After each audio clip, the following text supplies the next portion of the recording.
Demandez à ceux qui font l'impact, ils vous diront. Certaines personnes, c'est lorsqu'ils ont leur banc. Quelque chose s'ouvre dans l'esprit, pas dans le service de culte. Mais l'antenne est toujours claire. Et ils ont pris cela et court avec. Et ils ont dominé la nation. Et vous pensez que c'est en prenant un cours pendant 7 ans à Harvard. C'est magnifique. Mais le moment d'opposition sont différents. Votre esprit doit être préparé. Vous voyez, c'est pourquoi vous ne jouez pas quand vous avez des problèmes. Cela est pour le faible. Quand vous jouez seulement lorsqu'il y a des problèmes, cela signifie que votre vie est une réaction, pas une action. Nous ne jouons pas pour résoudre des problèmes, nous jouons pour arrêter des problèmes. Pour ceux de nous qui viennent en jouant, les problèmes ne viennent pas. Nous vivons en priant, nous vivons en étudiant parce que nous préparons notre esprit. Nous ne connaissons pas l'heure. Mais les gens qui ne se préparent pas, c'est seulement quand les choses se passent qu'ils ont commencé à courir. C'est pour cela qu'ils sont toujours derrière. Ceux qui se préparent sont à l'avant. Parce que même s'il est en train de se passer, ils l'ont maximisé déjà. C'est la première clé pour gagner du temps. 1 Pierre 1,13. C'est répandu dans l'écriture. Étudiez-le, vous verrez. Il ne se prépare pas. Il dit, Seigneur des reins de votre enseignement et soyez sobre. Ayez entièrement l'apparence dans la grâce qui vous sera apportée lorsque Jésus apparaîtra. Seigneur des reins, espérant jusqu'à la fin. Soyez prêtres, sobres. À toute l'heure, vous êtes prêts. Avez-vous lu l'histoire des faux vierges? Matthieu 25, versets 1 à 18. Ils n'ont pas pris les choses en compte et ne sont pas prêts. Ils ne sont pas venus avec d'huile. Et qu'est-ce qui se passe?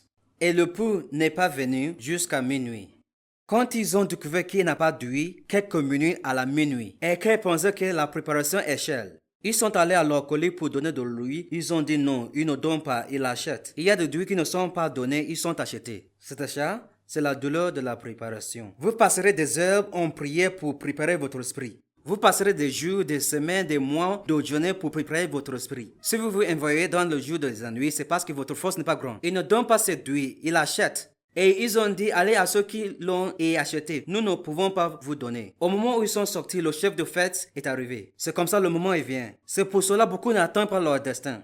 Parce que lui finit toujours. Quelques minutes de l'instant de l'esprit. Quelques minutes, c'est là où il finit. Et quand ils sont partis, l'époque est venue et la porte est fermée.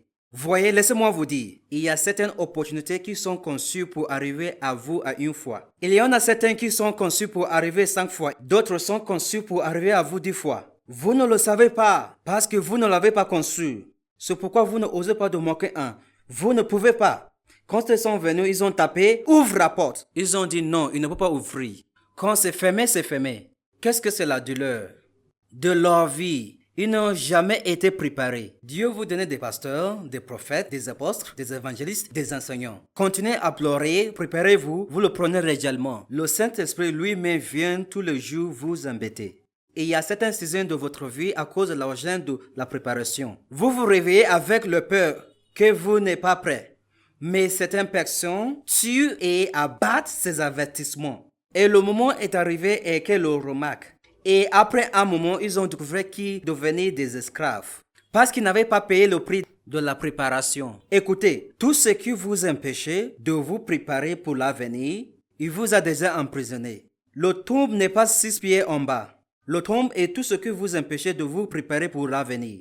Récemment, j'ai enseigné mes gens, je les ai dit, le tombe de ce siècle, c'est le portable et l'internet.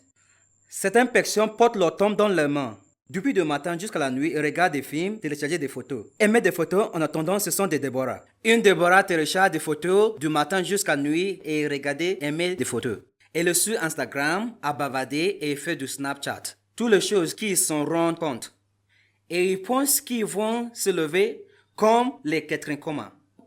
Elles pensent qu'elles vont se lever comme Aimé Sam McPherson, qui sont allés à un rendez-vous et quelqu'un a dit que le manteau allait tomber. Le manteau serait sur votre tête, vous ne mentirez pas. Et ceci, c'est l'église. Je ne parle pas seulement de l'église, mais de l'univers laïque. Jésus a dit que les enfants de l'univers sont dans leur génération plus sages que ceux du royaume. Allez rencontrer des femmes dans la société. Elles se réveillent en travaillant et se dormaient en travaillant. Mais quand vous venez à l'église, elles vont dire « Seigneur, aie pitié de nous ». Et les gens se déprisent, ne se préparent pas à la grande destin que Dieu les a donnée. Écoutez-moi, si vous faites l'impact, vous allez travailler. Ce n'est pas un cadeau, c'est un travail. Chacun d'entre nous est intitulé à ce travail par la grâce de Dieu, mais nous devons travailler. C'est pourquoi la préparation est nécessaire. Jésus a regardé la vie. Il a dit qu'il les a pitiés parce qu'ils ne savaient pas le temps de leur visitation. Merci d'avoir regardé cette vidéo. Nous espérons que vous avez été extrêmement bénis.